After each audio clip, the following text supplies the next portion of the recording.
아멘. 우리 함께 신앙 고백하시겠습니다. 나는 전능하신 아버지 하나님 천지의 창조주를 믿습니다. 나는 그의 유일하신 아들 우리 주 예수 그리스도를 믿습니다. 그는 성령으로 잉태되어 동정녀 마리아에게서 나시고 본디오 빌라도에게 고난을 받아 십자가에 못 박혀 죽으시고 장사된 지 사흘 만에 죽은 자 가운데서 다시 살아나셨으며 하늘에 오르시어 전능하신 아버지 하나님 우편에 앉아 계시다가 거기로부터 살아있는 자와 죽은 자를 심판으로 오십니다. 나는 성령을 믿으며 거룩한 공교회와 성도의 교제와 죄를 용서받는 것과 몸의 부활과 영생을 믿습니다. 아멘. 오늘 선포되어질 하나님의 말씀은 출애굽기 29장입니다. 출애굽기 29장 19절부터 34절까지 말씀을 제가 봉독해 올리겠습니다. 출애굽기 29장 19절부터 34절입니다. 봉독해 올립니다. 너는 다른 순양을 택하고 아론과 그 아들들은 그 순양의 머리 위에 안수할지며 너는 그 수양을 잡고 그것에 피를 가져다가 아론의 오른쪽 귓부리와 그의 아들들의 오른쪽 귓부리에 바르고 그 오른손 엄지와 오른발 엄지에 바르고 그 피를 제단 주위에 뿌리고 제단 위에 피와 관유를 가져다가 아론과 그의 옷과 그의 아들들과 그의 아들들의 옷에 뿌리라. 그와 그의 옷과 그의 아들들과 그의 아들들의 옷이 거룩하리라. 너는 그 순양의 기름과 기름진 꼬리와 그것의 내장에 덮인 기름과 간 위에 꺼풀과 두 콩팥과 그것들 위에 기름과 오른쪽 넙돌다리를 가지라. 이는 위임식의 순양이라. 또 여호와 앞에 무거병 광주리에서 떡 한 개와 기름 바른 과자 한 개와 전병 한 개를 가져다가 그 전부를 아론의 손과 그의 아들들의 손에 주고 그것을 흔들어 여호와 앞에 요제를 삼을지며 너는 그것을 그들의 손에서 가져다가 제단 위에서 번제물을 더하여 불사르라. 이는 여호와 앞에 향기로운 냄새니 곧 여호와께 드리는 화제니라. 너는 아론의 위임식 순양의 가슴을 가져다가 여호와 앞에 흔들어 요제를 삼으라. 이것이 내 분깃이니라. 너는 그 흔든 요제물 곧 아론과 그의 아들들의 위임식 순양의 가슴과 넙떡다리를 거룩하게 하라.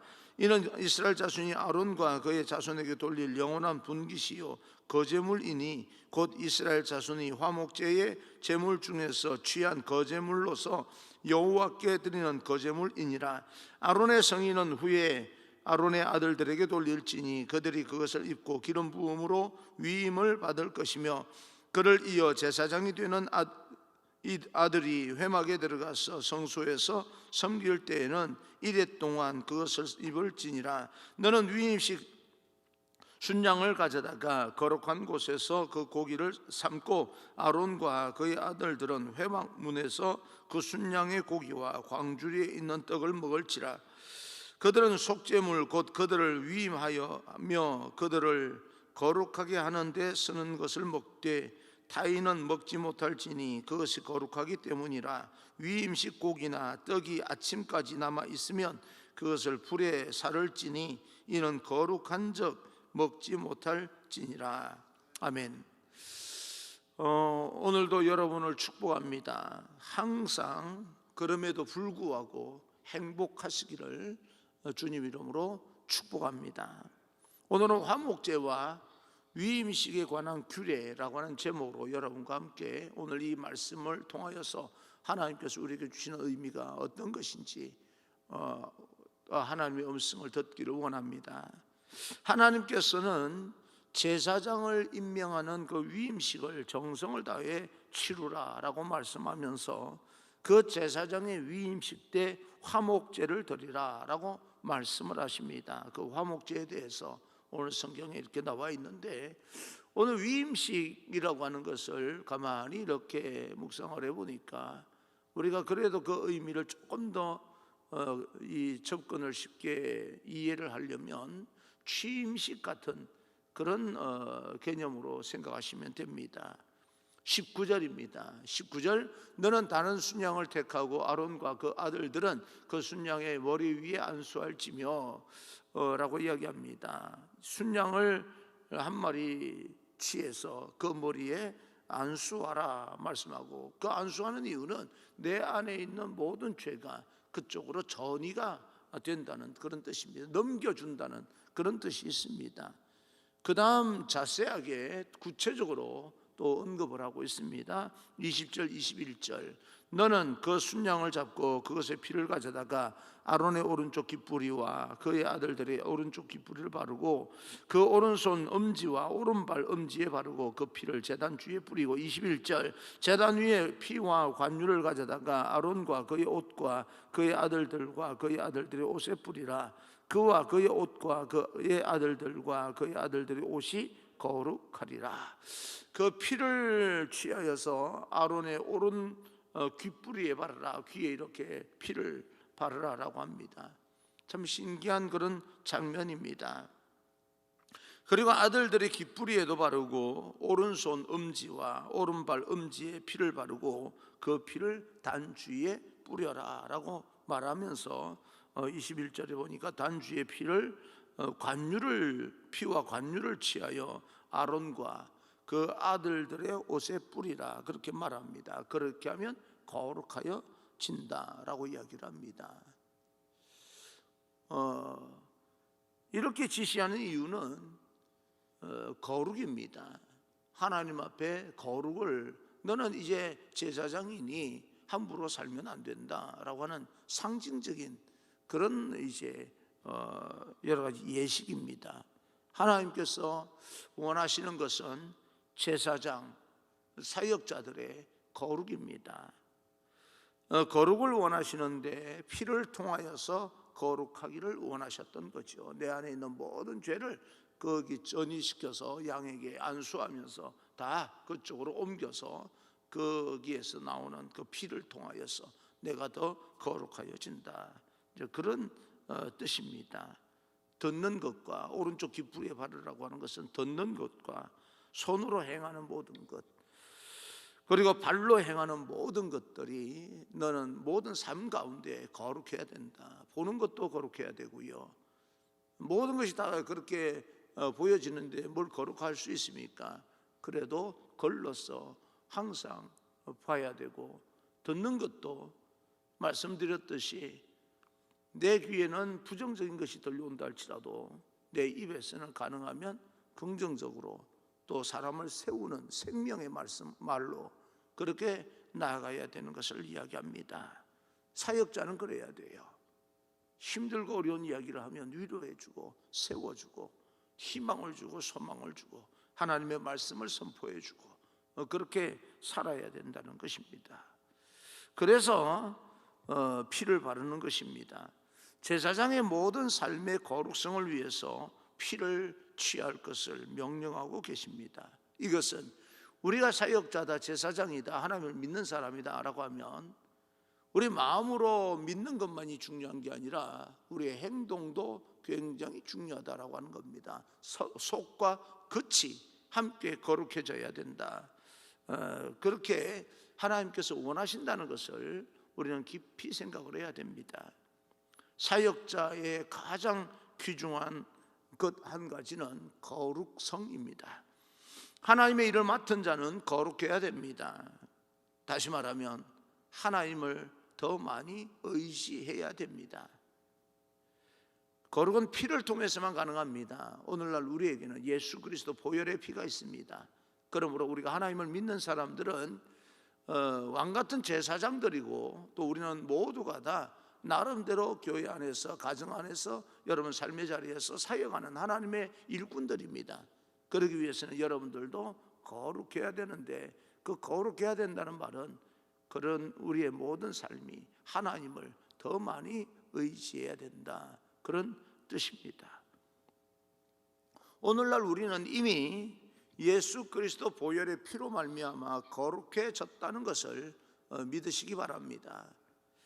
그것은 구원의 확신을 뜻하는 겁니다. 내가 믿어 구원을 받았다, 나는 이미 구원을 받았다, 생명책에 내 이름이 기록되었다 라고 하는 것을 의미합니다. 주님의 피로 거룩해지지 않는 사람은 하나님의 일을 하지 못합니다. 다시 말하면 그 피, 예수 그리스도 십자가를 바라보면서 하나님을 더 많이 의지하지 않는 사람은 하나님의 일을 할 수가 없습니다. 왜냐하면 하나님의 일은 바로 거기서 능력이 나타나기 때문에 그렇습니다. 나는 여러분의 가정이 하나님의 마음으로 세워지기를 원합니다. 여러분이 운영하는 사업체가 사역지가 되어서 하나님 주시는 능력으로 그 사업이 점점 더 번창하고 번성하고 또 잘 되기를 바랍니다. 여러분 직장이 여러분으로 인하여서 잘 되기를 바랍니다. 그러려면 여러분들은 하나님을 더 많이 의지해야 됩니다. 우리 그리스도인들은 모두가 다 사명자요, 모두가 다 사역자입니다. 목회자만 사역자가 아니라 예수님을 믿고 그 피로 구원받은 모든 하나님의 사람들은 모두가 다, 우리 그리스도인들은 사역자들입니다.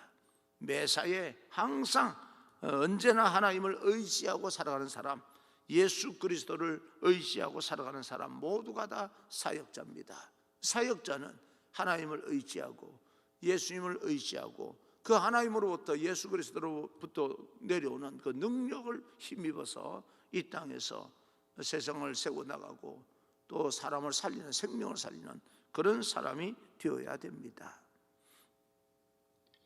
예수님을 모시고 일상적인 삶을 사는 모든 사람은 사역자이기 때문에 귀가 거룩해야 되고 손이 거룩해야 되고 발이 거룩한 삶을 살아야 되는 것입니다. 오늘 여러분에게 축복하며 권면합니다. 하나님을 더 많이 의지하십시오.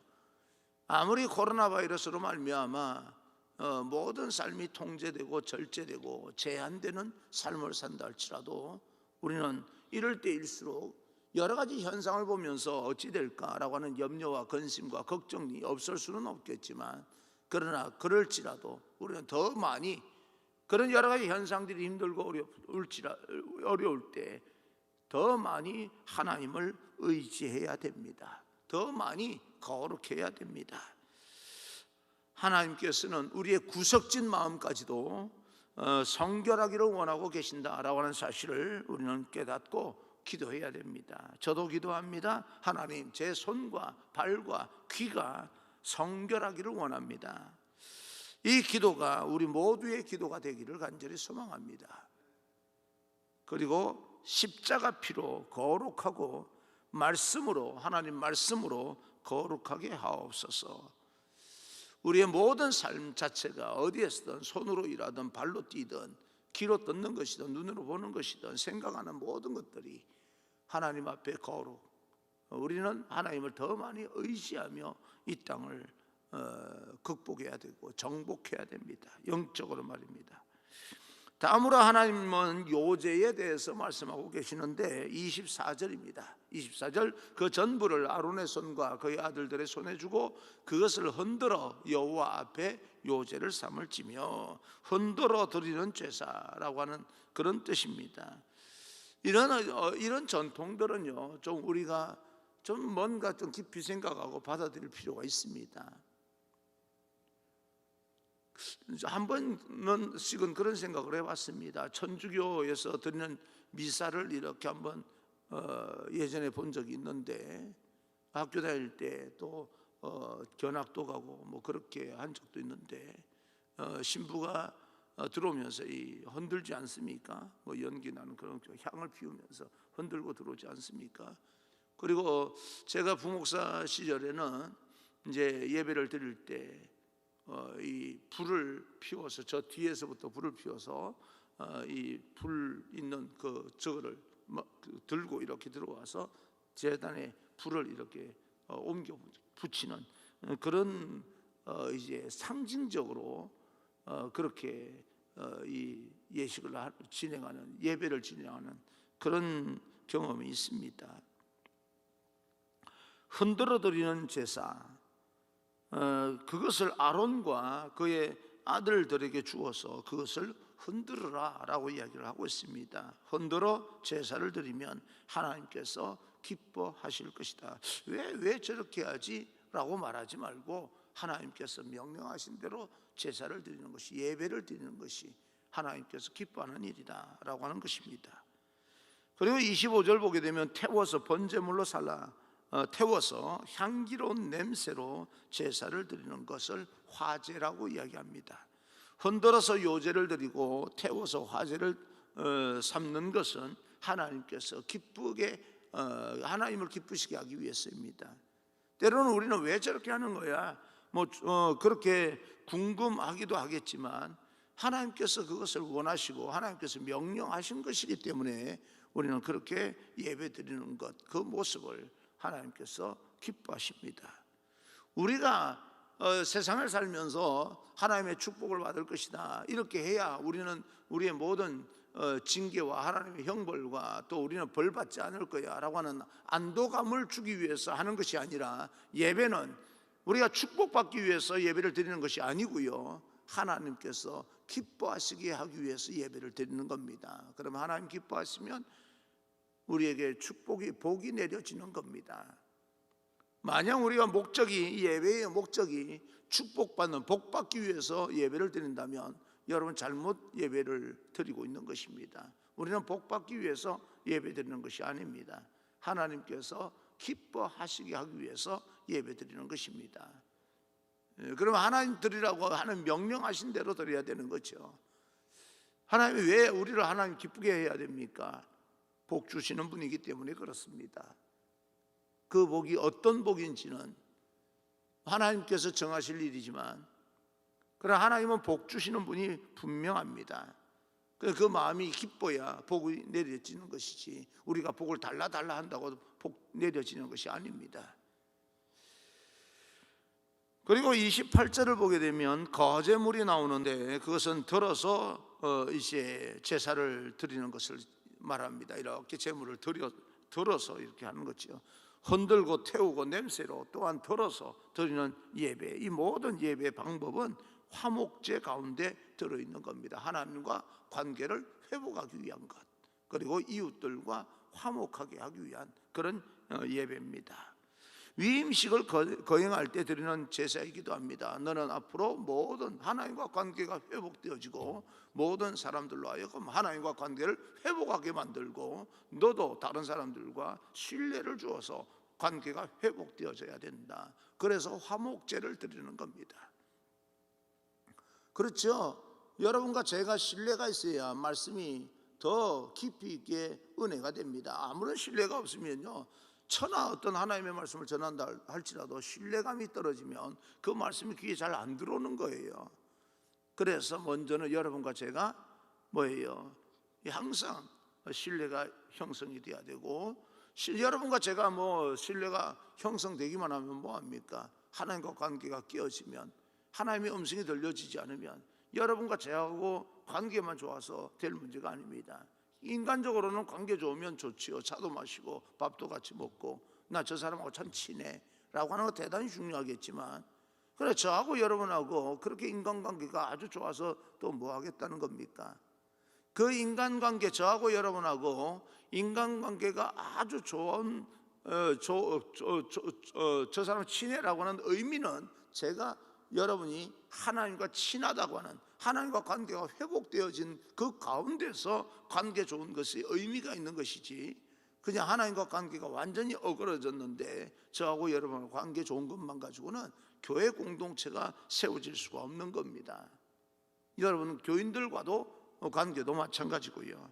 그래서 그런 관계 회복을 위해서, 하나님과 관계 회복, 또 수평적으로 사람들과의 관계 회복을 위해서 화목제를 드리는 방법들을 지금 이렇게 번제로, 화제로, 또 요제로, 거제물을 드리면서 예배를 드리는 것을 상징하고 있는 것입니다.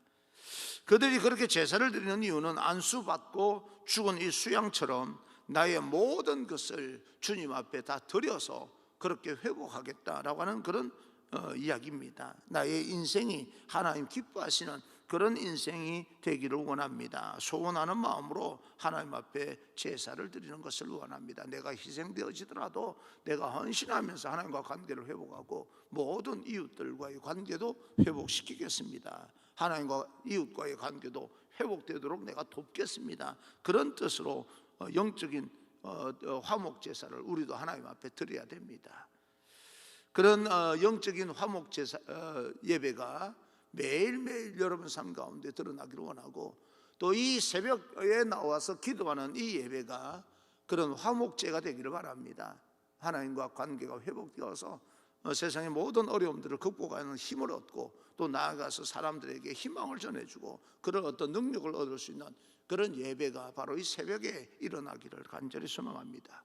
그 다음에 29절입니다. 29절, 아론의 성인은 후에 아론의 아들들에게 돌릴지니 그들이 그것을 입고 기름 부음으로 위임을 받을 것이며, 아론의 아들들은 다른 옷을 입지 말고 아론이 입었던 옷을 입어라 라고 하는 말입니다. 30절을 보게 되면 제사를 드리기 위해서 성소에 들어갈 때에는 반드시 그것을 입어라 라고 말합니다. 그리고 제사를 드렸던 수양의 고기와 떡을 먹어라 라고 지시합니다. 그런데 그 고기를 아무나 먹는 것이 아니라 제사장만 먹어야 된다라고 하는 겁니다. 구별되어지는 것이 있습니다. 제사장은 다른 옷을 입지 말고 이 옷만 입어라 라고 하는 것인데요, 그리고 다른 음식을 먹지 말고 이 음식만 먹어라. 절제를 하는 게 절제를요. 너무 화려하면 그것도 안 된다는 겁니다. 제사장 입을 옷과 먹을 것이 정해져 있는 겁니다. 얼마나 불편하겠어요? 얼마나 단순하겠습니까? 얼마나 멋이 없겠습니까? 그런데 하나님께서 음식과 입을 옷을 정해 주셨는데, 그렇게 정해 주신 이유는 구별하기 위해서입니다. 어느 단체이고 그 근무복이 있지 않습니까? 다 비슷비슷하지 않아요? 옷을 입고 있으면. 그런데 근무가 다 끝나고 나면 또 사람들이 다 개성이 있게 달라요. 그러나 근무할 때는 자기의 개성을 드러내는 것이 아니라 공동체를 위해서 희생하기 위해서 단순한 모습으로, 절제된 모습으로 그렇게 해야 되는 거죠. 적어도 사역자들은, 우리 부목사님들은, 전도사님들은 적어도 예배 시간에서만큼은 자기 개성이 드러나는 옷을 입으면 안 됩니다. 평범한 그런 어떤 클래식한 그런 어떤 모양으로 예배를 드려야 됩니다. 저는 그렇게 생각을 합니다. 그래서 개성이 드러나는 옷을 저는 싫어합니다. 적어도 예배 드릴 때만큼은, 색은 좀 구분할 수가 있겠지만 왠지 저 개성이 조금 모양새가 이상하다라고 하면 불편해요. 좀 알아줬으면 좋겠다라고 생각합니다. 왜요? 예배를 위해서입니다. 평상시에는 어떤 옷을 입고 있던 그 사람 개성에 따라서 입는 거죠. 그러나 예배 때만큼은 아주 자기 개성이 확연하게 드러나는 옷을 입으면 안 됩니다. 그렇게 생각을 합니다. 적어도 공적인 예배 시간에는 말입니다. 하나님의 사람은 왜 그렇게 해야 되는가 하면 구별된 존재이기 때문에 그렇습니다. 오늘 예수 믿는 사람들은 구별시켜서 말씀하실 때가 있는 겁니다. 음식으로 구별하는 것이 아니라 이제는 옷으로도 구별을 거의 안 합니다. 그래도 어느 정도는 오늘날 개성을 존중합니다. 하나님은 오늘날 우리를 구별하실 때 이제는 뭘로 구별하느냐? 말씀을 주심으로 구별합니다. 제사장을 구별하는 것도 사실은 음식과 옷을 넘어서서 말씀을 통해서입니다. 그렇게 미리 말씀을 드렸지만, 공적인 예배에 이 어떤 옷에 대해서 좀 단순하고 또 그렇게 아주 자기 개성이 아주 드러나지 않는 옷을 입었으면 좋겠다라고 말하지만, 그렇게 만약에 옷을 입는다면 그것을 극복할 수 있는 방법이 있습니다. 그만큼 뭐예요? 그 모든 자기 개성을 넘어설 만큼 뭐가 있어야 되는 겁니까? 영성이 깊어야 됩니다. 모든 사람이 인정할 만큼 깊이 있는 영성이 있어야 됩니다. 그러면 모든 것을 극복할 수 있습니다. 그런 면에서 우리는 하나님과 어떤 내 개성이라고 하는 어떤 부분이 하나님의 말씀에 의해서, 하나님의 능력에 의해서 이렇게 덮여져야 된다라고 하는 그런 의미일 것입니다. 하나님께서 이렇게 하라라고 말씀을 합니다. 그러면 이렇게 하라라고 말씀하실 때 그 말씀대로 따르면 제사장이요, 따르지 않으면 제사장이 아닙니다. 오늘날 우리도 하나님의 말씀대로 살면 우리의 모든 개성도 다 이제 그 말씀에 따라서 더 아름다운 열매로 보석처럼 빛날 수가 있습니다. 우리 중고등부 사역자라고 해서 뭐 검정머리로만 애들한테 다가가는 것이 아니라 애들이 좋아하는 노랑머리 이 염색할 수 있다고 생각을 합니다. 염색하는 만큼 정말 아이들을 사랑해야 됩니다. 그저 아이들한테 부흥시키기 위해서 내가 이런 어떤 아이들 부흥시키는 능력이 있어라고 하는 걸 드러내기 위해서 염색하면 안 됩니다. 아이들에게 다가가고 싶어하는 그 마음은 어디서부터 출발되는 겁니까? 내가 능력이 있어서 이렇게 부흥시킨다고 하는 데서부터 출발되는 것이 아니라 그 아이들의 영혼을 내가 이만큼 사랑합니다라고 하는 표현으로 물을 들여야 되는 것이고, 아이들에게 그런 마음으로 다가가기 위해서 자기 애들에 맞춰서 살아가야 되는 것이지, 내가 이런 내 개성을 드러내기 위해서 난 이런 사람이야 라고 하는 그런 어떤 걸 드러내기 위해서 노란 머리로 염색하거나 빨간 머리로 염색하거나 사역자가 그러면 안 됩니다. 정말 그 영혼을 사랑하는 마음으로. 그거 그렇게 쉽지 않지 않습니까? 그런데 그게 어디서 표준합니까? 하나님과 친밀한 그런 어떤 이 영성은요, 사람들이 살아가면서 모를 리가 없습니다. 그렇게 구별하라는 거예요. 그래서 33절의 의미를 살펴보게 되면 아무나 그 옷을 입지 말고 아무나 그 음식을 먹어서는 안 된다. 하나님이 제사장에게 주신 특권을 아무나 누릴 수 없는 겁니다. 오늘 영원한 제사장 되신 예수 그리스도께서 우리를 제사장, 왕 같은 제사장으로 삼으셨습니다. 우리에게 주어진 특권과 영생의 특권, 하나님을 찬양하는 특권은 믿지 않는 사람들은 누릴 수 없는 특권입니다. 우리에게만 허락되어 있는 그런 믿는 자에게만 허락되어 있는 영광스러운 그런 어떤 생명으로 드려지는 찬양과 기도와 또 선교의 아름다운 것을 잘 지키면서 또 감당하면서 살 수 있는, 정말 성경에서 말하는 것처럼 왕 같은 제사장, 그런 어떤 삶을 살아가시길 바랍니다. 힘들다고 내려놓으면 안 돼요. 구별된 백성으로서 아름답게 사는, 힘들고 어려울수록 더 하나님을 의지하면서 이 사명을 감당할 수 있는 그런 믿음의 사람이 되기를 주님 이름으로 축복합니다. 오늘 하루 거룩하십시오. 오늘 하루 하나님을 더 많이 의지하십시오. 그것이 하나님께서 우리에게 오늘 행할 말씀을 주시는 의미일 것입니다. 할렐루야.